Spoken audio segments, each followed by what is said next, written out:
alors dites-leur de ne pas le prendre.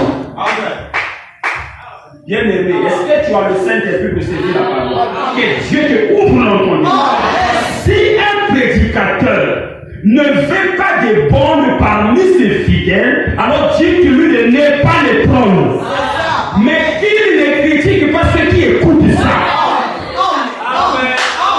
Nous écoutons les bonnes parce que les bonnes sont plus grands que les brochures. Je veux te parler ça avec foi. La bonne est plus forte que la brochure. Quand tu lis la brochure, tu vas t'embrouiller. Frère Branham dit, recevez les bonnes, réécoutez les bonnes. Dans les bonnes, le message est clair. Est-ce que quelqu'un peut dire amen? Dans le ministère de Jésus, depuis le commencement, nous avons eu deux testaments. Il y a l'Ancien Testament et le Nouveau Testament. Or, l'Ancien Testament, c'était l'ombre des choses à venir.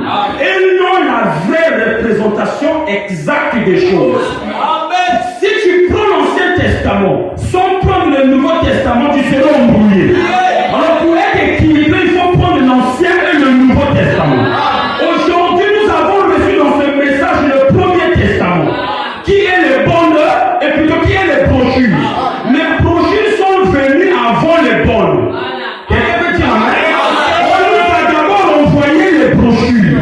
Nous avons reçu les brochures. Mais nous les avons lues. Mais on a eu beaucoup de doctrines qui n'étaient pas le message. Mais qui sont sorties par la compréhension des hommes de Dieu. Chaque homme de Dieu a porté sa doctrine. Mais c'était l'Ancien Testament. Aujourd'hui, les bonnes sont venus. C'est le Nouveau Testament. Sans les bonnes, les brochures n'auront pas de vision claire. Ah, je sais comment je vais dire. Les brochures, c'est l'Ancien Testament. Les bonnes, c'est le Nouveau Testament. Mais parmi ces deux testaments, quel testament est plus grand que l'autre? Le Nouveau Testament est plus grand que l'Ancien Testament. Parce que Paul a dit, l'Ancien Testament c'était l'ombre.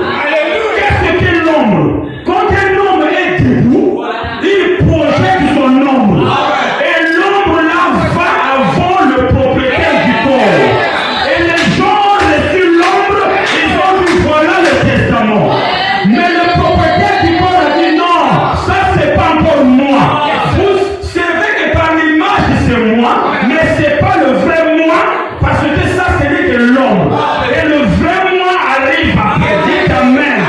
Et quand le vrai moi est arrivé, on a annulé le sacrifice de bouc et de taureau.